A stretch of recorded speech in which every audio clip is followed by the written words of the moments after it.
When we think of cults, certain names immediately spring to mind. Jonestown and its tragic end in the jungles of Guyana, the Manson family and their reign of terror across Los Angeles, Heaven's Gate and their final departure beneath the Hale-Bopp comet. But for every cult that has become a household name, there are dozens more that operated in the shadows, their stories equally horrifying yet largely forgotten by history. Tonight, we're going to explore some of the most disturbing cults you've probably never heard of. There is something uniquely disturbing about the cult phenomenon, something that forces us to confront uncomfortable truths about human psychology and our desperate need for belonging, meaning, and purpose. These groups exploit our deepest vulnerabilities, and the stories we'll examine tonight will challenge everything you think you know about how ordinary people can be drawn into extraordinary circumstances of manipulation and abuse. Deep in the frozen wilderness of Quebec, Canada, in the late 1970s, a man named Roch Thériault began gathering followers around himself. He was born in 1947 in the Saguenay Valley of Quebec, and by most accounts, he had a troubled childhood marked by abuse and instability. He dropped out of school at 13 years old and began teaching himself the Old Testament, becoming obsessed with tales of divine wrath and apocalyptic prophecy. Eventually, he joined the Seventh-day Adventist Church and became a popular speaker, organizing health seminars and detox programs. He was charismatic in a way that made people listen, that made them want to believe in what he was saying. And what he was saying was that the end of the world was coming. By 1977, Thériault had convinced a small group of people to leave their jobs, abandon their families, and follow him into the wilderness to prepare for the apocalypse. He renamed himself Moïse, which is French for Moses, and he began to call his group the Anthill Kids, named for the way his followers worked tirelessly like ants to build their commune and obey his every command. Initially, the commune in Sainte-Marie, Quebec, appeared to be a simple community of free-thinking folks living off the land and supporting themselves through self-sufficiency. They opened a health food store and wore matching tunics as a symbol of equality among members. To outsiders looking in, it might have seemed almost innocent, even admirable in its simplicity. But what was happening inside the walls of that commune was anything but innocent.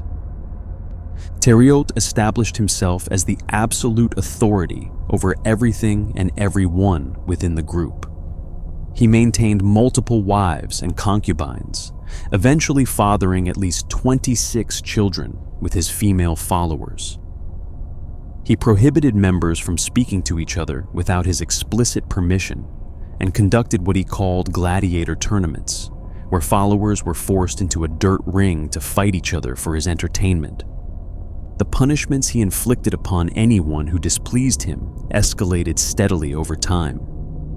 Initially, he would hit his followers with belts, but soon he introduced hammers and the flat side of an axe. If he suspected someone was thinking of leaving the commune, he would suspend them from the ceiling, pluck their body hairs out one by one, and then defecate on them. In 1978, Thériault moved his followers deeper into isolation, to a mountainside he called Eternal Mountain near the village of Hope in the sparsely populated Gaspa Peninsula. He claimed that God had warned him the world would end in February of 1979, and that this was the only place where they could be saved. There, cut off from the outside world, the abuse grew exponentially worse. Thériault made his followers break their own legs with sledgehammers. He forced them to sit on lit stoves as punishment. He ordered them to shoot each other in the shoulders to prove their loyalty. Members were made to eat dead mice and their own feces. Children were nailed to trees while other children threw stones at them. One child died after being left outside during a blizzard as punishment. Another infant died during a failed circumcision that Thériault attempted to perform himself. Perhaps the most horrifying aspect of the Anthill Kids was Thériault's obsession with performing surgeries on his followers. With no medical training whatsoever, he would perform crude operations using kitchen utensils and rudimentary tools. He administered no anesthesia, carrying out procedures on fully conscious victims while other cult members assisted. He once injected pure ethanol into someone's stomach and called it a cure. Many lost limbs, teeth, and digits during these sadistic procedures. In 1989, a follower named Solange Boilard complained of an upset stomach. What happened next defies comprehension. Thériault laid her naked on a table and punched her repeatedly in the stomach. He forced a plastic tube into her rectum to perform a crude enema with molasses and olive oil. Then he cut open her abdomen with a knife and ripped out part of her intestines with his bare hands. He made another member, Gabrielle Lavallee, stitch her up using needle and thread, and had the other women shove a tube down her throat and blow through it. Boilard died the next day from the catastrophic damage inflicted upon her. But Thériault wasn't finished. Claiming to have the power of resurrection, he had his followers saw off the cap of Boilard's skull, and then he desecrated her remains in ways too disturbing to describe. When she failed to return to life, her corpse was buried a short distance from the commune. Gabrielle Lavallee herself had endured unimaginable torment. She had been subjected to blowtorches held to her genitals. 8 of her teeth had been ripped out. A hypodermic needle broke off in her spine during one of Thériault's amateur medical procedures. And yet, like so many victims of cult manipulation, she found herself unable to leave. When she finally did escape in 1989, she managed to hitchhike to a hospital north of Toronto. It was only then that the disturbing truth of the commune was finally laid bare to the outside world. Thériault was arrested and eventually pleaded guilty to second-degree murder for Solange Boilard's death. He was sentenced to life in prison, but even behind bars, his influence continued. He fathered 4 more children during conjugal visits with devoted female followers who remained loyal to him. On February 26, 2011, his cellmate at Dorchester Penitentiary, a convicted murderer named Matthew Gerard MacDonald, stabbed him to death in the neck with a shaved-down knife. MacDonald walked up to the guard station afterward, handed them the weapon, and said simply, "That piece of garbage is down on the range. I've sliced him up." The story of the Anthill Kids raises an uncomfortable question that applies to all of the cults we'll be discussing tonight.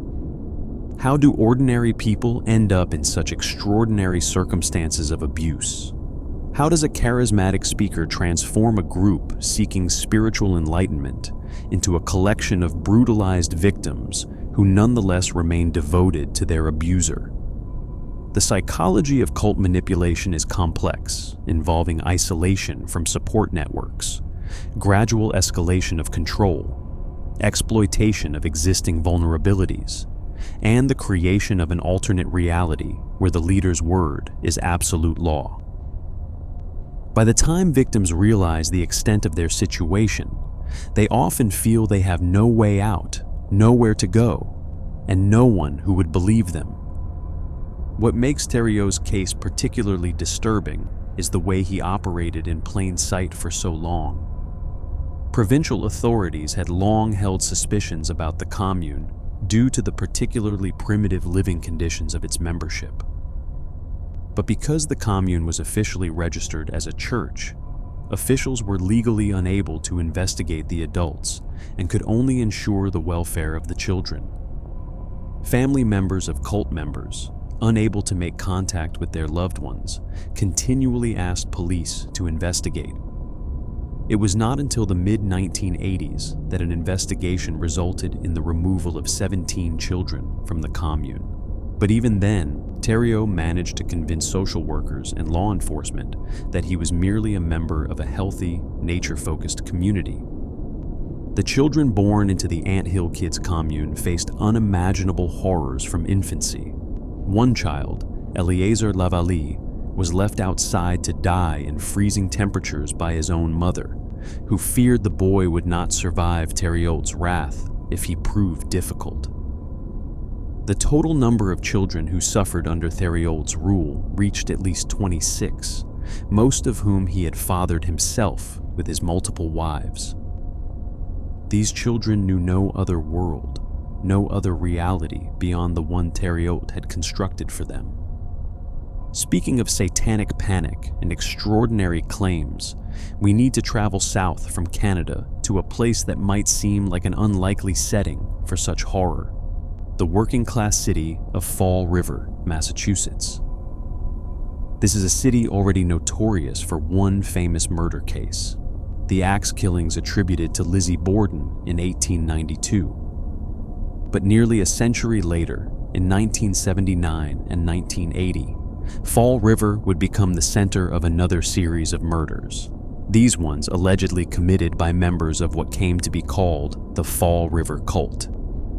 The story centers around the rough neighborhood of Bedford Street, where prostitution and drugs were facts of daily life.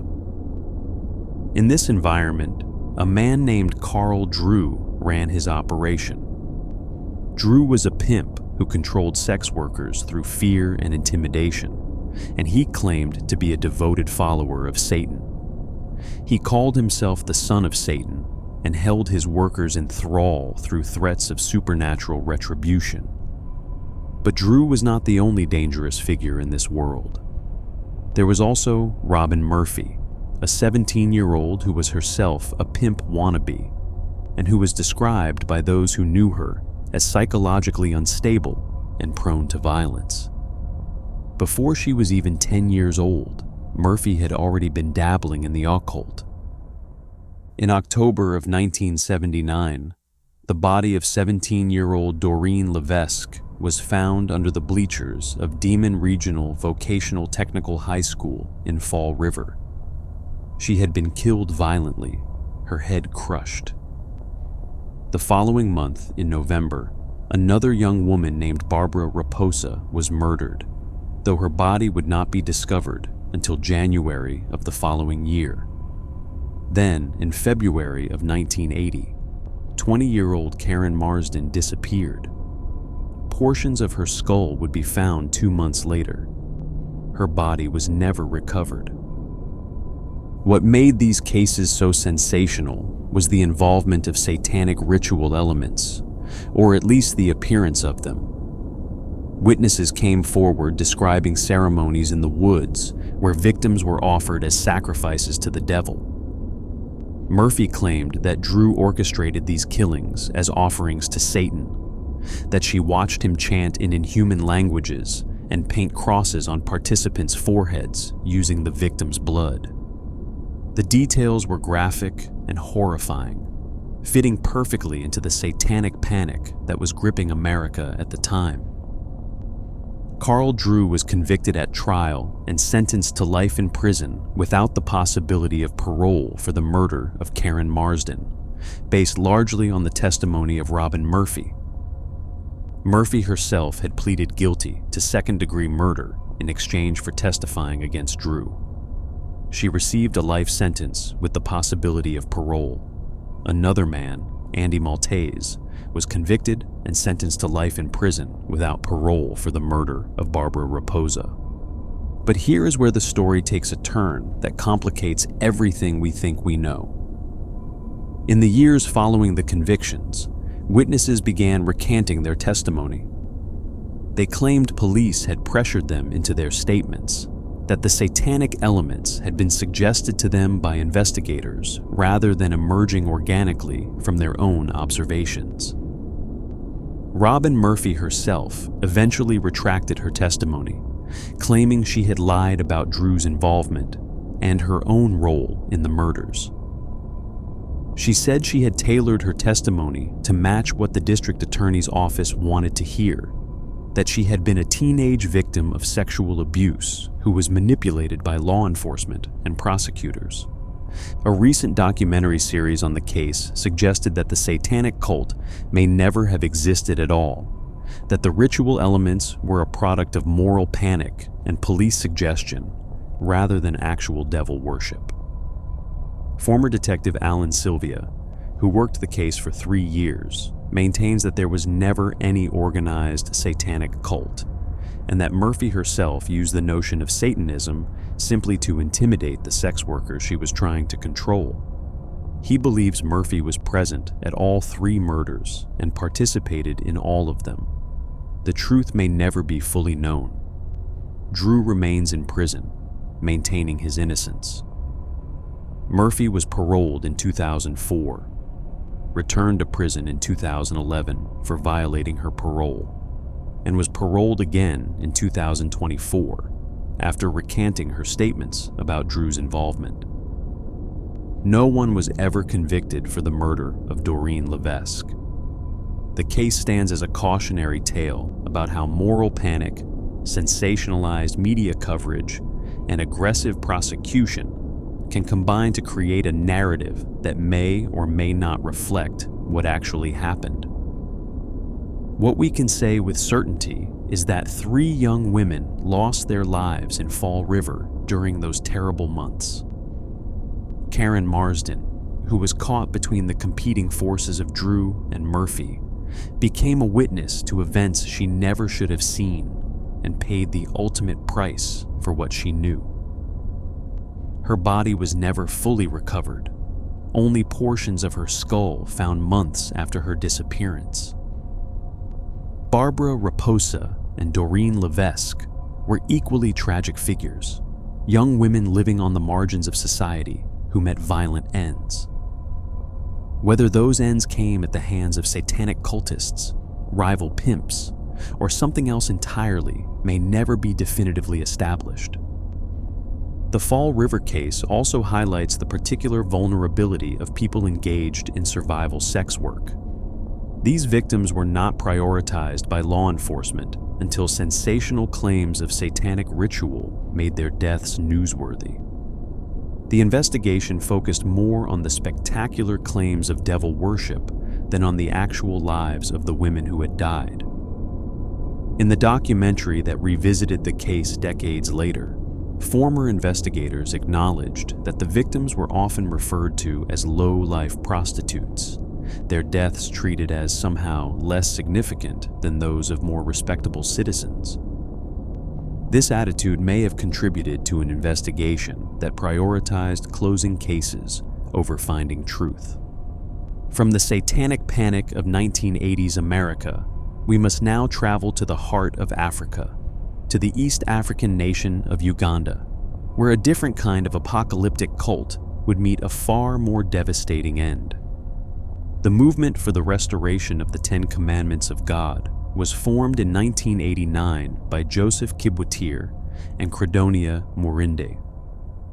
Kibwetir had been a solid member of the Catholic community in Uganda, a politician and locally prominent figure who claimed to have been receiving apparitions of the Virgin Mary since 1984. Morinde also claimed to have had similar visions, beginning in a cavern near Kibwetir's house. When the two met, they concluded that the Virgin Mary was sending them messages about the impending apocalypse. Their message spread through rural Uganda, a country that had already experienced its own apocalypse of sorts through the brutal regime of Idi Amin and the atrocities of civil war. In such an environment, a movement promising salvation from the end of the world found fertile ground. The cult grew to approximately 5,000 members spread across several small Ugandan towns. Members followed strict rules. They were said to avoid sex and to rarely talk, for fear of breaking the commandment about not bearing false witness. Some reports indicated they had developed a sign language to communicate without speaking. They were required to give up their possessions, selling property and handing over the proceeds to the cult's leaders. As the new millennium approached, the cult's apocalyptic fervor intensified. They predicted that the world would end on December 31st, 1999.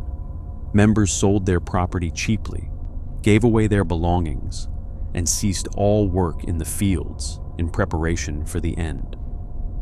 Past members were recruited back into the fold with renewed urgency. But then January 1st, 2000 arrived, and the world did not end. What happened next remains partially shrouded in mystery, but the broad outlines are devastatingly clear. Many cult members became disillusioned and began demanding the return of the money and property they had surrendered. The leaders responded by setting a new date for the apocalypse, March 17th, 2000. On that day, local villagers said the cult held a massive party at their compound in Kanungu. They roasted 3 bulls and drank 70 crates of soft drinks. Then, minutes after members arrived at the party, nearby villagers heard an explosion. The building was gutted in an intense fire that killed all 530 people inside. The windows and doors of the building had been boarded up to prevent anyone from leaving. A neighbor who lived near the cult later recounted that the fire caused everything to be consumed. In the days that followed, police began searching other properties associated with the cult. What they found turned tragedy into mass murder. Mass graves were discovered at multiple locations, containing bodies that had been strangled, stabbed, and poisoned. Some victims had been killed weeks or even months before the fire. The final death toll reached an estimated 780 to over 1,000 people, including 78 children, making it one of the largest cult-related mass deaths in history, surpassing even Jonestown. Ugandan authorities initially struggled to comprehend the scale of what had happened. The police investigation was hampered by a lack of forensic resources, and the official commission of inquiry into the case never actually met. Most scholars believe that the cult's leadership, including Kibwetir and Murinde, died in the 2000 fire, though some suspicion remained that one or both may have escaped. The movement for the restoration of the 10 Commandments of God illustrates how apocalyptic beliefs can create a pressure cooker environment where, when prophecy fails, leaders may feel they have no choice but to make the prophecy come true through violence. It also demonstrates the devastating consequences of what scholars call catastrophic millennialism, the belief that the end of the world is not only imminent, but will be violent and destructive. The origins of this tragic movement can be traced back even further than Kibwetir and Murinde. Murinde's father, Paulo Kashaku, had claimed as early as 1960 to have had visions of his deceased daughter Evangelista, who told him he would see visions of heaven. This prophecy supposedly came to pass in 1988, when he saw Jesus Christ, the Virgin Mary, and Saint Joseph. Credonia inherited her father's visionary abilities, and when Kashaku instructed her to spread the Virgin Mary's message across Uganda, she eventually met Kibwetir, and the movement was born. The cult's book, titled A Timely Message from Heaven, framed the impending doom as retribution for moral decay. Followers were urged to abandon modern vices, including medicine, meat consumption, and formal education in preparation for the apocalypse. The group was considered to be among the less violent local apocalyptic movements in Uganda prior to the tragedy. But when prophecy failed and followers began demanding the return of their contributions, everything changed. Investigation into the tragedy was noted to be inadequate, as Uganda lacked the necessary forensic resources. The official commission of inquiry into the case never met.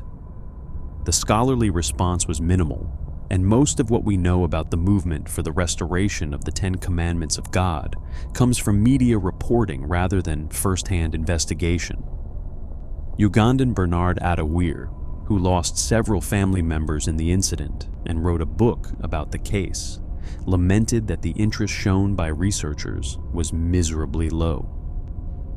The Kanungu massacre remains one of the most devastating cult-related tragedies in history, yet it receives far less attention than events like Jonestown.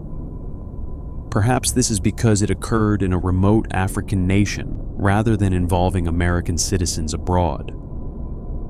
Perhaps it is because the investigation was so inadequate that we may never fully understand what happened. Whatever the reason, the approximately 1,000 people who died deserve to be remembered, and the lessons of their deaths deserve to be learned. From the apocalyptic terror of Uganda, we now travel to Australia, where a very different kind of cult operated for decades in plain sight. The family, also known as the Santiniketan Park Association, was founded in the mid-1960s under the leadership of Anne Hamilton Byrne.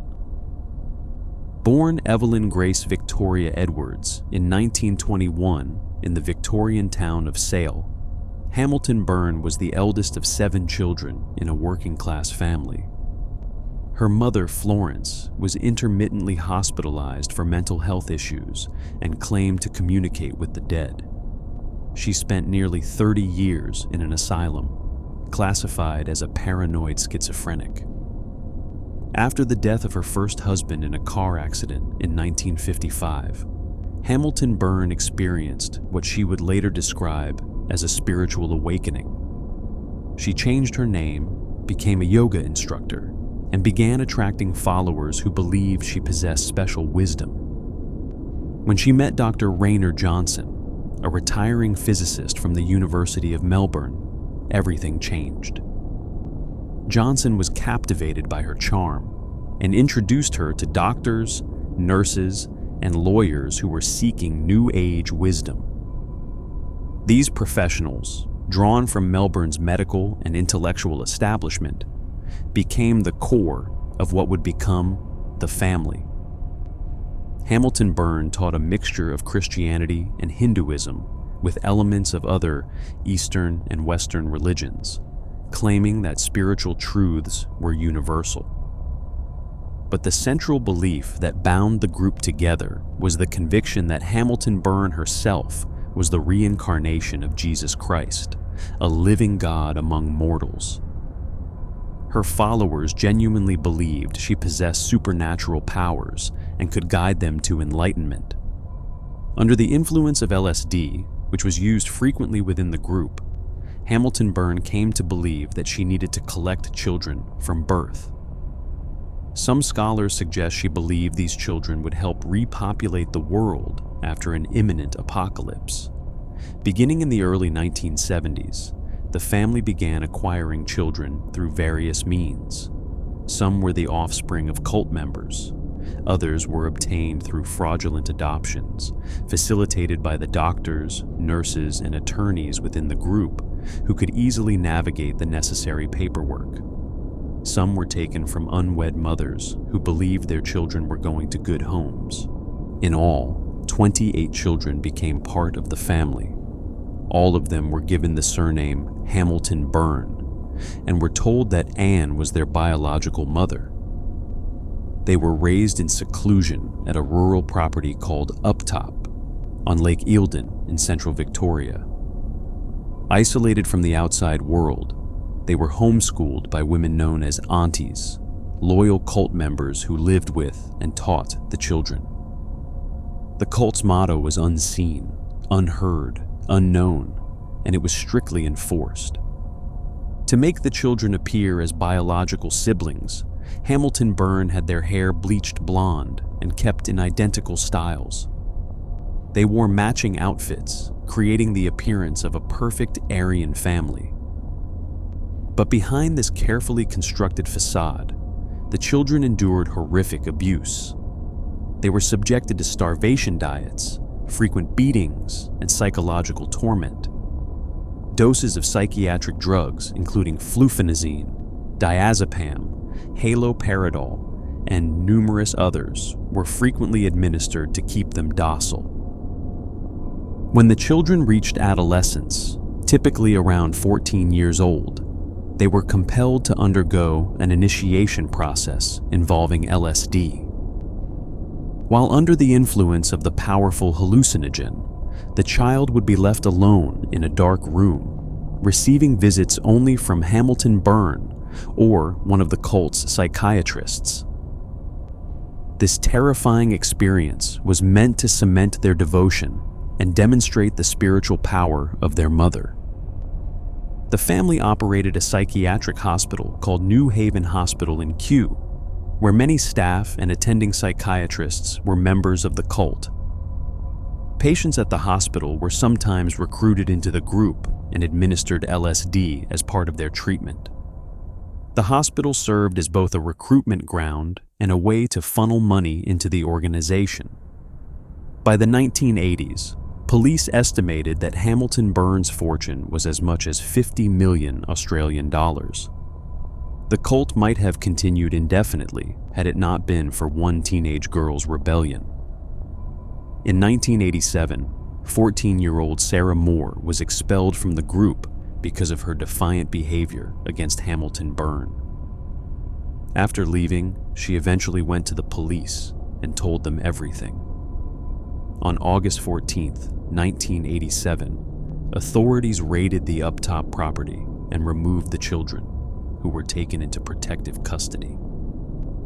Hamilton Byrne fled the country before she could be arrested, remaining on the run until 1993, when the FBI arrested her and her husband Bill at a property in the Catskill Mountains of New York.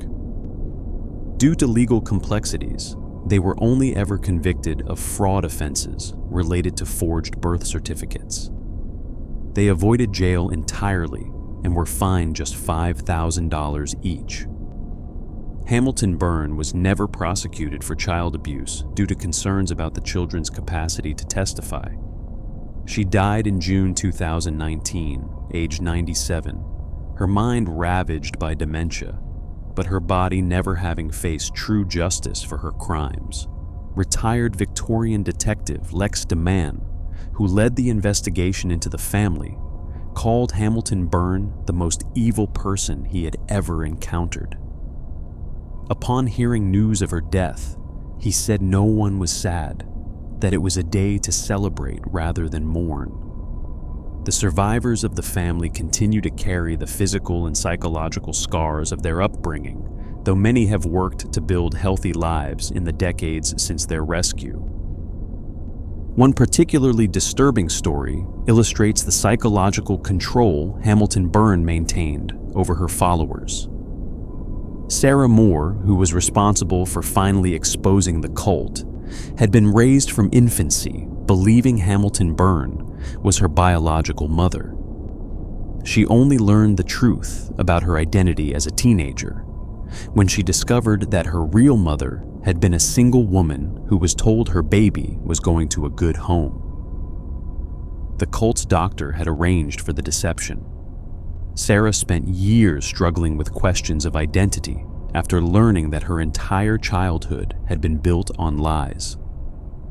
Adam Lancaster, another survivor who grew up in the cult, described the experience of being initiated with LSD as walking into jelly, a world of swirling colors that lasted for what felt like forever.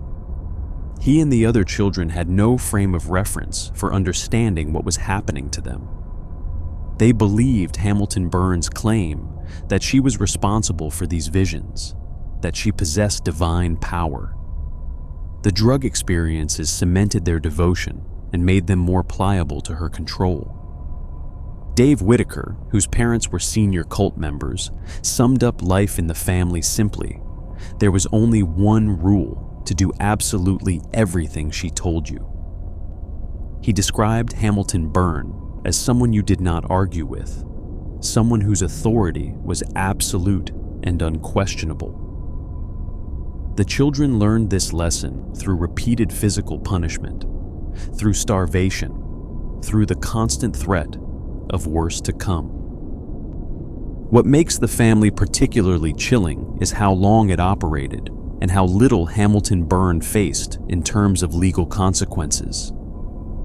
She lived to 97 years old, spent her final years suffering from dementia in a nursing home, and never faced prosecution for the abuse she inflicted on nearly 3 decades of children. The survivors have had to make their own peace with this injustice, finding what closure they can through speaking publicly about their experiences and warning others about the dangers of charismatic leaders who claim divine authority. The Order of the Solar Temple presents yet another variation on the cult phenomenon, this one rooted in Western esotericism and the romantic mythology of medieval knighthood. Founded in Geneva, Switzerland in 1984 by Luc Jouret and Joseph de Montbreau, the group claimed to be a continuation of the Knights Templar, the military religious order that was suppressed by papal command in 1312. Jouret was a Belgian homeopathic physician known for lecturing on alternative medicine and spirituality. He was charismatic, articulate, and able to draw audiences with his talks about health and spiritual awakening. De Montbreau was a French jeweler and watchmaker with a history of fraud who had previously founded several esoteric organizations. Together, they created a group that combined elements of Rosicrucianism, Theosophy, and New Age beliefs with the romantic appeal of medieval chivalry. Unlike many cults that draw from society's vulnerable margins, the Order of the Solar Temple attracted successful, wealthy professionals. Among its members were businessmen, government officials, a nuclear engineer, and a journalist. At its peak, the group had approximately 442 members across Switzerland, Canada, and other Francophone regions. They participated in elaborate rituals involving ceremonial robes, atmospheric music and lighting, and sometimes psychedelic drugs. Central to the group's beliefs was the conviction that the Earth would face a worldwide catastrophe in the mid-1990s. In preparation for this apocalyptic event, members believed it was necessary to transit to a higher spiritual plane, to leave their earthly bodies behind and travel to the star Sirius, where they would be reborn. The OTS described transit as in no way a suicide in the human sense of the term. But the group faced mounting problems in its final years. There were financial scandals and legal investigations into arms trafficking. Former members were coming forward with criticism. Internal conflicts emerged, particularly regarding de Montbreau's health issues and questions about the authenticity of the group's most sacred rituals. Rumors had begun circulating that the supposed manifestations of heavenly masters during ceremonies were actually holographic and electronic tricks, stage-managed by Tony Dutoit, a former member. These rumors led de Montbreau's own son to leave the group. The Dutoits also distanced themselves from de Montbreau, and when their son was born in 1994, they named him Christopher Emmanuel. This naming was particularly infuriating to de Montbreau, who had reserved the name Emmanuel for his own daughter Emmanuelle, whom he presented as the embodiment of the cosmic Christ. De Montbreau became convinced that the infant Christopher Emmanuel was the Antichrist. On September 30th, 1994, de Montbreau ordered the Dutoit family murdered. The killings were carried out by cult members Joel Egger and Jerry Genoud at de Montbreau's chalet in Morin Heights, Quebec. The couple and their 3-month-old baby were stabbed repeatedly in a ritualistic fashion.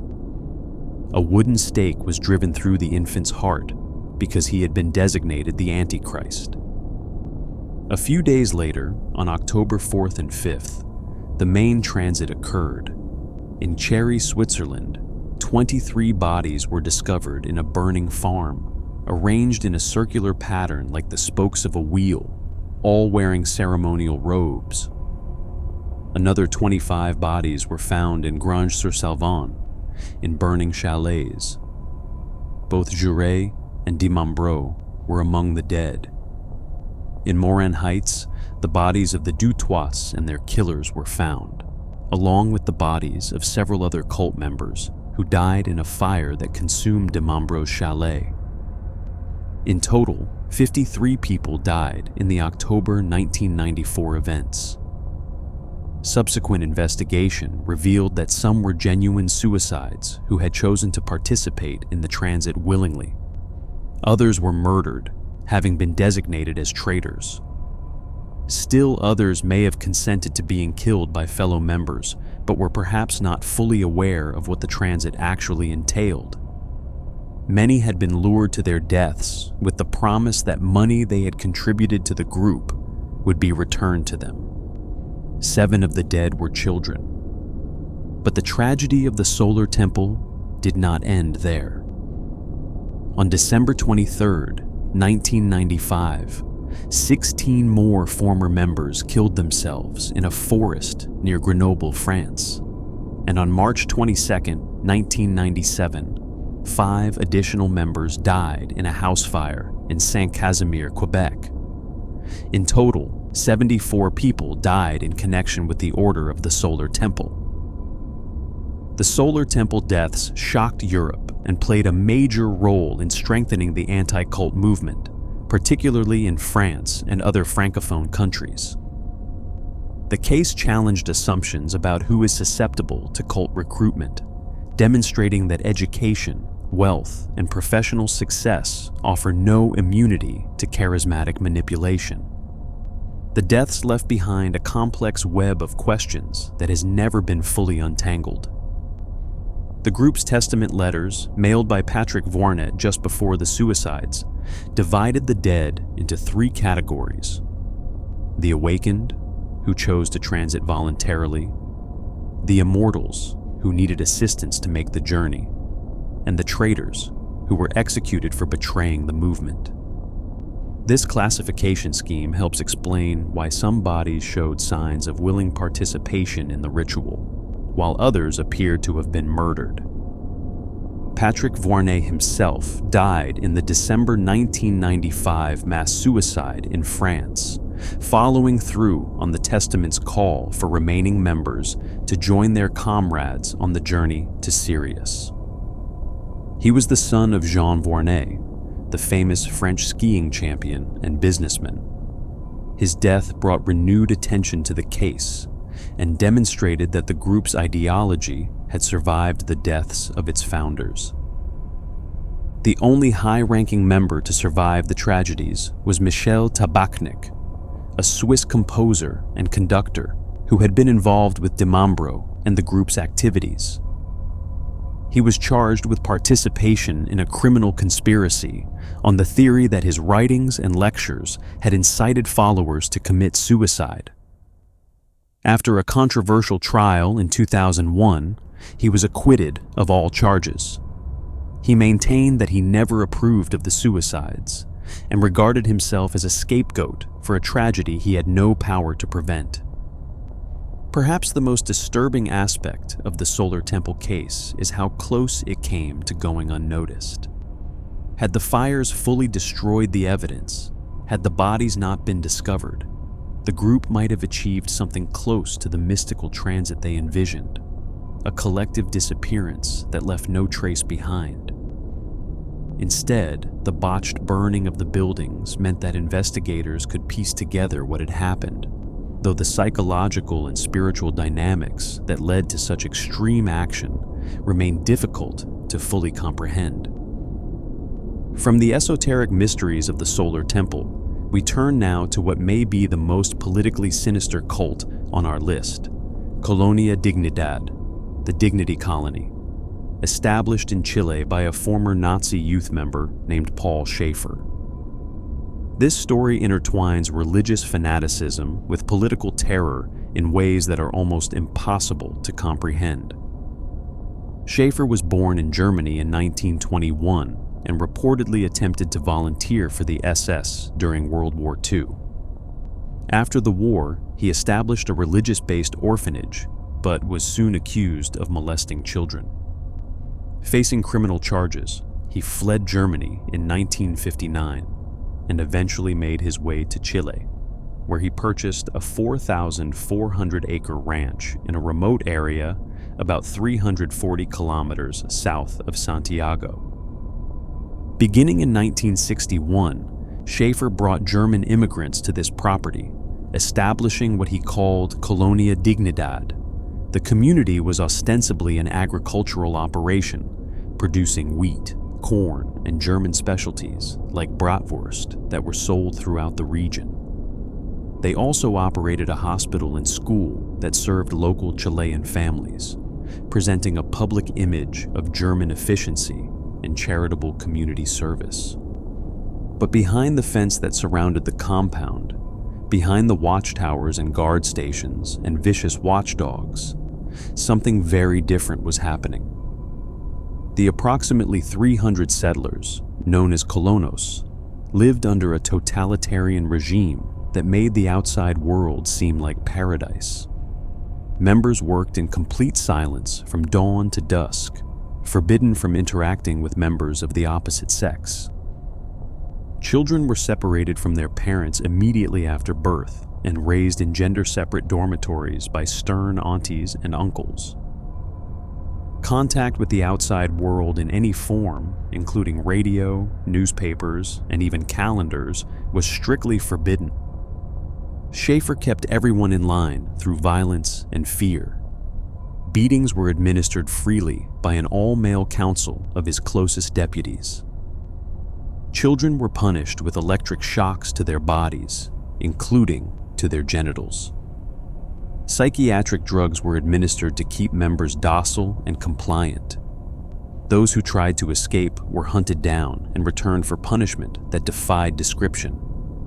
But Schaefer was not simply content with creating his own personal kingdom of abuse.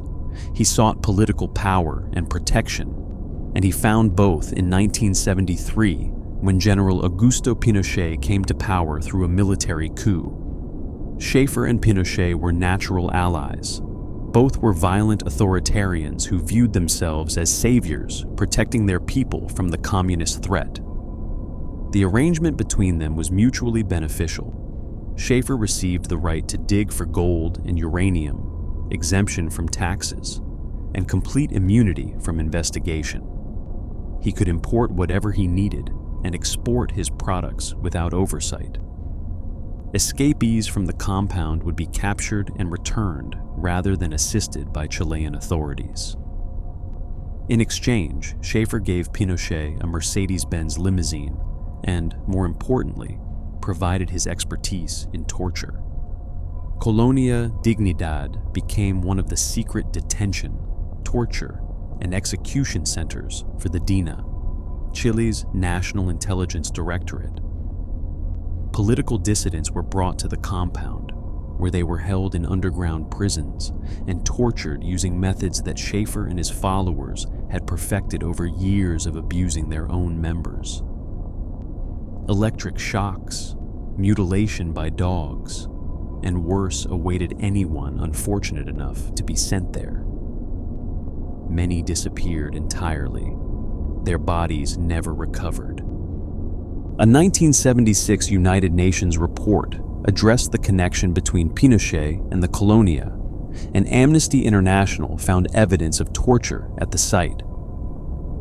But with Pinochet in power, nothing was done. The colony continued its dual operation, serving as both a closed religious community and a torture center for political prisoners for nearly 2 decades. After Pinochet's fall in 1990, the truth began to emerge. Chile's Truth Commission, known as the Rettig Report, concluded that numerous people apprehended by the DINA had been held at Colonia Dignidad, and that colony residents had actively helped torture the captives. But Schaefer remained protected until 1997, when 26 children who had attended the commune's clinic and school came forward with reports of sexual abuse. a Chilean judge finally issued a warrant for Schaefer's arrest. Schaefer fled through the network of tunnels and bunkers beneath the compound, eventually escaping to Argentina. He remained a fugitive for 8 years until he was finally apprehended in 2005.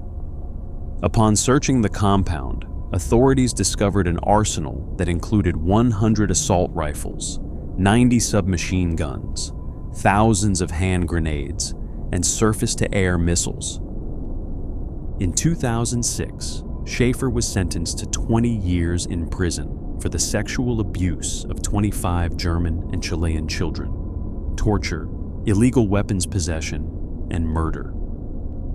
He died in prison on April 24, 2010, at the age of 88, from heart failure.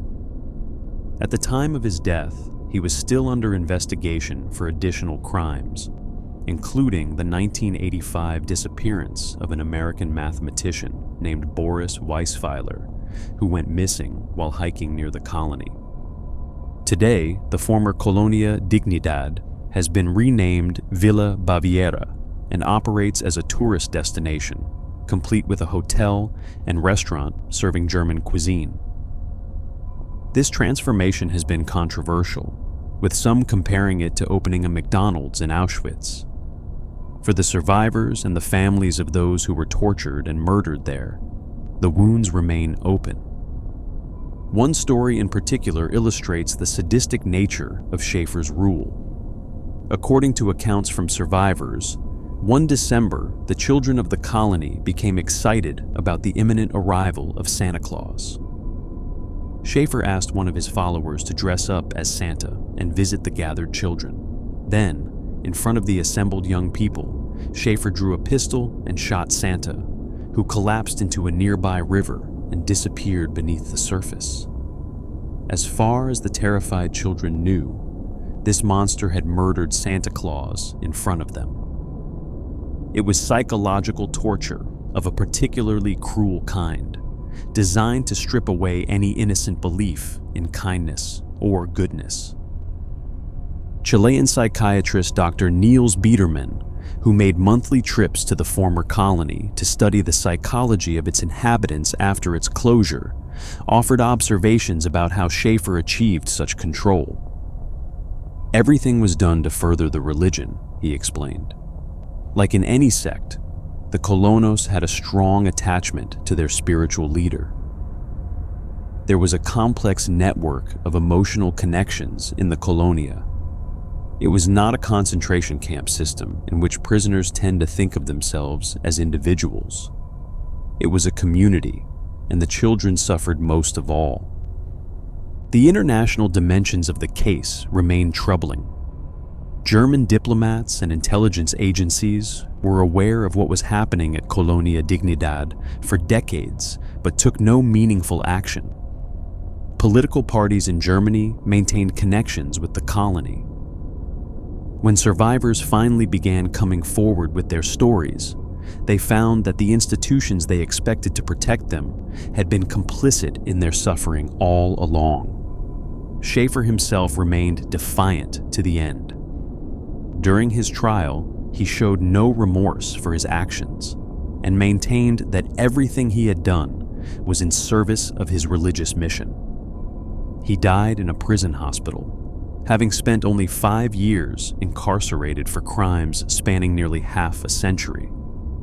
For many survivors, this represented a profound failure of justice. Our journey through the dark world of cults continues with a case that operated much closer to home, in the heartland of Kansas. The story of Angel's Landing and its leader Daniel Perez, who called himself Lou Castro, demonstrates how a modern cult can hide in plain sight in suburban America. Daniel Perez was born in 1959 in Aransas Pass, Texas. By the early 2000s, he had reinvented himself as Lou Castro, a charismatic spiritual leader who claimed to possess supernatural powers. He told his followers that he was a centuries-old angel who could see the future, heal the sick, and predict when people would die. and he needed to have sexual relations with young girls to stay alive. In 2001, Perez arrived in Wichita, Kansas, where he met Jennifer Hudson, a local real estate agent. Hudson was immediately captivated by his charm and became convinced he possessed genuine spiritual powers. She helped him find and purchase a 20-acre property in a rural area north of Wichita, near Valley Center and Keachie. This compound, which came to be known as Angel's Landing, would become the base of operations for Perez's cult. Within weeks, Hudson had moved herself, her teenage daughter Sarah, and her younger daughter Emily to the compound to live as part of Perez's makeshift family. Sarah, then about 17 years old, was immediately uncomfortable around Perez, but her mother was enthralled. She kept a journal where she wrote about feeling the need to protect Lou, about her conviction that he was a genuine angel sent to guide them. Things turned dark quickly. Within a few months of their arrival, Perez began sexually abusing Sarah, convincing her that these encounters were necessary to fix her, to repair some spiritual deficiency that only he could perceive. The abuse continued for nearly 7 years. Sarah would later testify that she felt powerless to resist or tell anyone. "There was nothing I could do," she said. "I remember saying, 'Am I fixed now?'" In June of 2003, Patricia Hughes, a 26-year-old wife and mother who lived at Angel's Landing, was found drowned in the compound's swimming pool. Her death was initially ruled accidental. But Sedgwick County Sheriff's Detective Ron Goodwin had already been watching the compound, suspicious of the seemingly unemployed man who drove luxury vehicles and lived an expensive lifestyle with no apparent source of income. Goodwin dug deeper. He discovered that Perez had no employment records, no paper trail, nothing to indicate who he really was or where he had come from. The detective sifted through his trash and followed him to restaurants, hoping to find fingerprints on glasses and silverware. He investigated the finances of everyone associated with Angel's Landing and discovered a disturbing pattern. Expensive life insurance policies were being taken out on members of Perez's group, and approximately every 2.5 years, someone would die in an accident, and the policies would be cashed in. Perez had collected over $2 million from Patricia Hughes' death alone. Over the course of 7 years, 6 deaths that had been ruled accidental were connected to the cult, with total insurance payouts estimated at over $4 million. The big break came when a young woman admitted to detectives that she had lied about Patricia Hughes' death. She revealed that Perez had instructed her to tell police that Hughes had accidentally fallen and drowned. In truth, she had been 11 years old at the time, and she had heard a splash and a scream before seeing Perez emerge from the pool area, wet and out of breath. Meanwhile, Sarah Hudson's own mother died in a car accident in September of 2008, another suspicious death that occurred just as the family's finances were running low. Sarah eventually found support in a man named Daniel McGrath, who would become her husband. McGrath was horrified by what he learned about life at Angel's Landing and sent an email to the FBI through their website in 2010, finally bringing federal attention to the case. On April 21, 2010, authorities arrested Perez at a new property in Tennessee, where he had relocated and adopted yet another false identity. He was charged with 28 crimes, including fraud, first-degree murder, rape, aggravated criminal sodomy, aggravated assault, and sexual exploitation of a child. The victims of his sex crimes ranged in age from 8 to 16 years old. In February 2015, Perez was found guilty on all counts. During the sentencing hearing, his victims came forward to testify about what he had done to them. One woman took the stand and said, I was 10 when my childhood was over. While other 10-year-olds were riding bikes or playing with dolls, I was laying naked in a bed with a pillow over my head, just waiting for it to be over. While other 13-year-olds were getting boyfriends and holding hands, I was holding on to my secret and losing the people I loved one by one. When other 16-year-olds were experiencing the freedom of learning how to drive and planning parties with their friends, I was planning my own death every day when I drove to school. Perez was sentenced to 2 life terms plus an additional 406 months in prison. He will not be eligible for parole until the year 2095. He is currently incarcerated at the Lansing Correctional Facility in Kansas. What made Perez so effective as a cult leader was his ability to present himself as a humble spiritual figure, while actually being driven entirely by greed and sexual predation. He had no real religious doctrine beyond the claims he made about his own supernatural powers. He did not promise his followers salvation or enlightenment in any traditional sense. Instead, he simply convinced them that he was an angel, that he could see the future, and that everything he told them was true because of his divine nature. The pattern of deaths at Angel's Landing followed a predictable financial logic. When the group's money ran low, someone would die in an accident, and life insurance payouts would replenish the coffers. Perez predicted these deaths in advance, telling followers that he could see when people would pass on to the other side. Of course, the reason he could predict these deaths so accurately was because he was orchestrating them. Detective Ron Goodwin's 9-year investigation into Perez represents an extraordinary commitment to justice in the face of frustrating obstacles. Goodwin knew something was wrong at Angel's Landing, but lacked the evidence to prove it. He investigated without police reports, without official victims coming forward, without even knowing the true identity of the man he was pursuing. His determination eventually paid off, but only because one of Perez's victims finally found the courage to tell the truth about Patricia Hughes's death. Sarah McGrath, who suffered years of sexual abuse at Perez's hands, has since become an advocate for other cult survivors.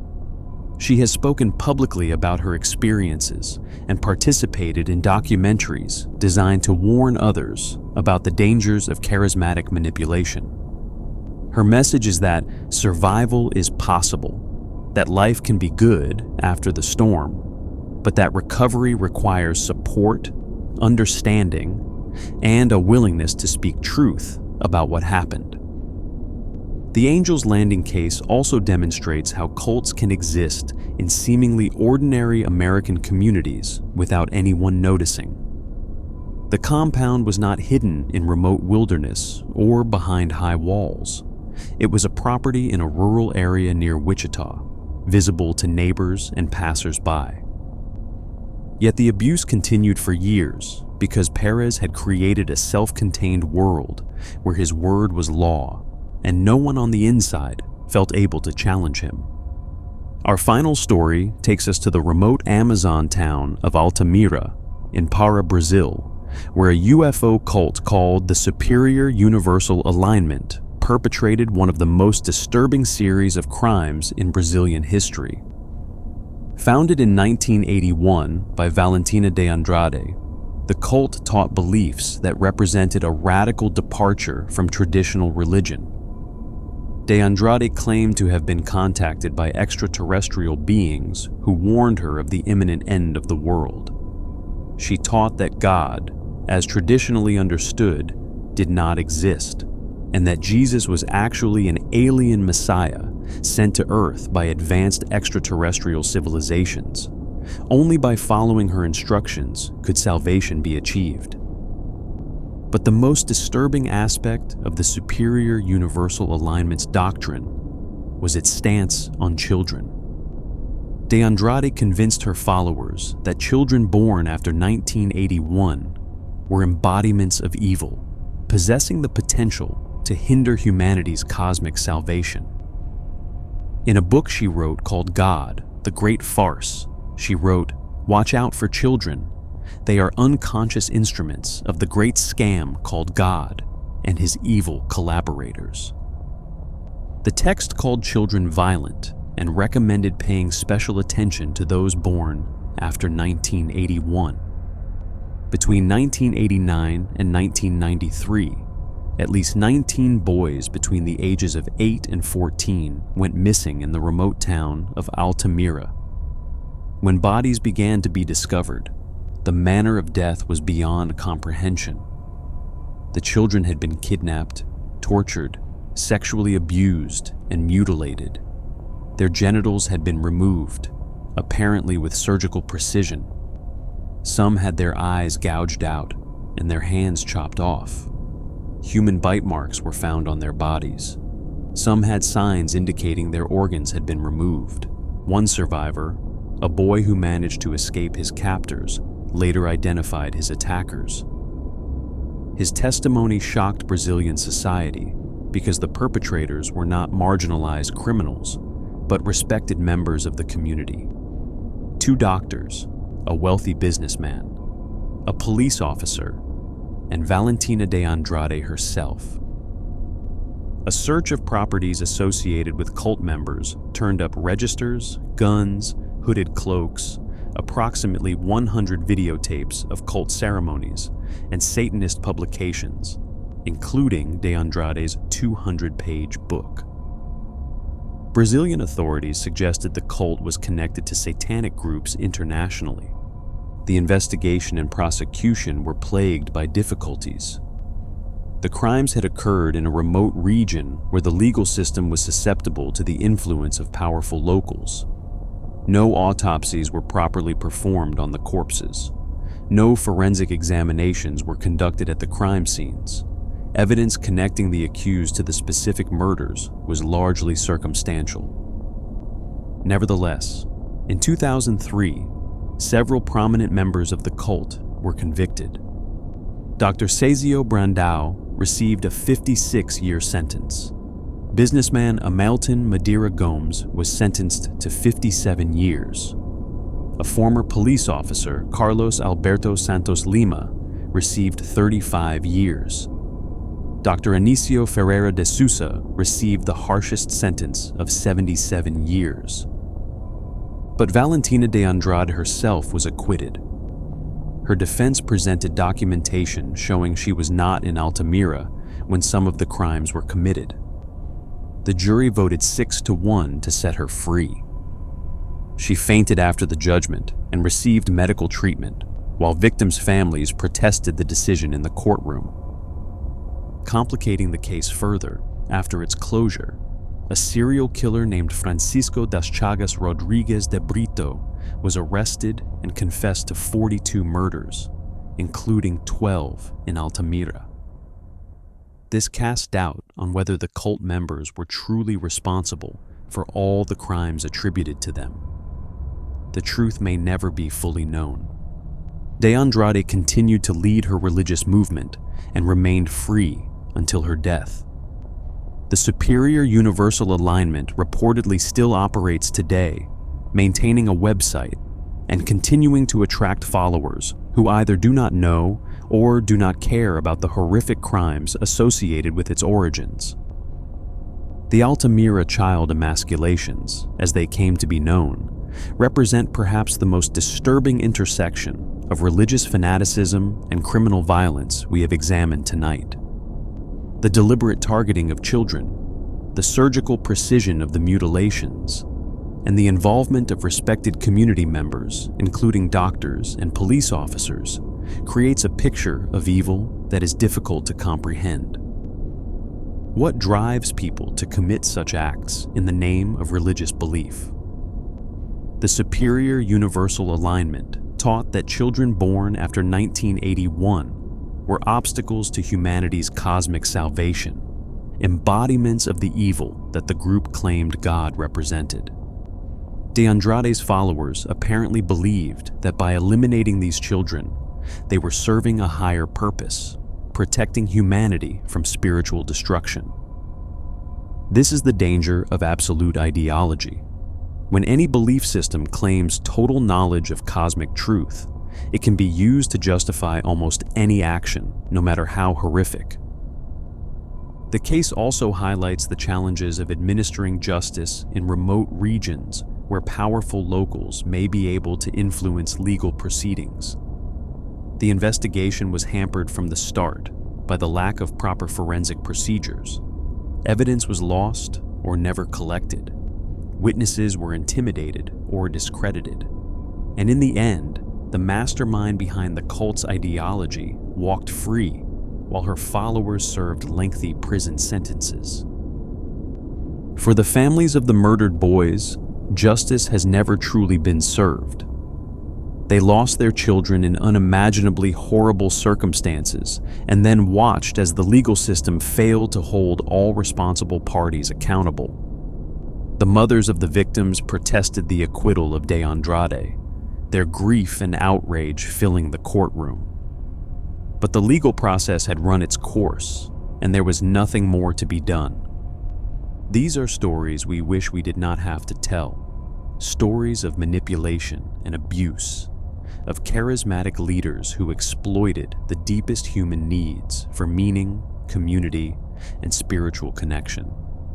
From the frozen wilderness of Quebec to the remote Amazon jungle, from the suburbs of Kansas to the mountains of Chile, these cults demonstrate that the capacity for both horrific evil and blind devotion exists in societies around the world. What makes someone susceptible to cult recruitment? The uncomfortable truth is that it could happen to almost anyone under the right circumstances. Cults prey upon those who are searching for meaning, who have experienced trauma or loss, who feel isolated or misunderstood. They offer simple answers to complex questions and a sense of belonging to those who feel they belong nowhere else. And by the time the true nature of the group becomes apparent, victims may feel they have no way out. The survivors of these cults carry their experiences with them forever. Some have managed to build healthy lives in the aftermath, to heal from trauma that most of us cannot imagine. Others continue to struggle with the psychological damage inflicted upon them. Their courage in coming forward, in testifying against their abusers, in sharing their stories so that others might be warned, deserves recognition and respect. If you or someone you know is involved with a group that exhibits cult-like characteristics, resources are available. Organizations dedicated to helping cult survivors and their families can provide support, information, and assistance in safely leaving harmful situations. Thank you for spending this time with me tonight, exploring some of the darkest corners of human experience. If you found this video informative and engaging, please consider giving it a like and subscribing to Unexplained Mysteries for Sleep. Your support helps us continue to bring you content that examines the strange, the disturbing, and the unexplained aspects of our world. Until next time, stay curious, stay safe, and remember that sometimes the most dangerous places are the ones that promise the most salvation.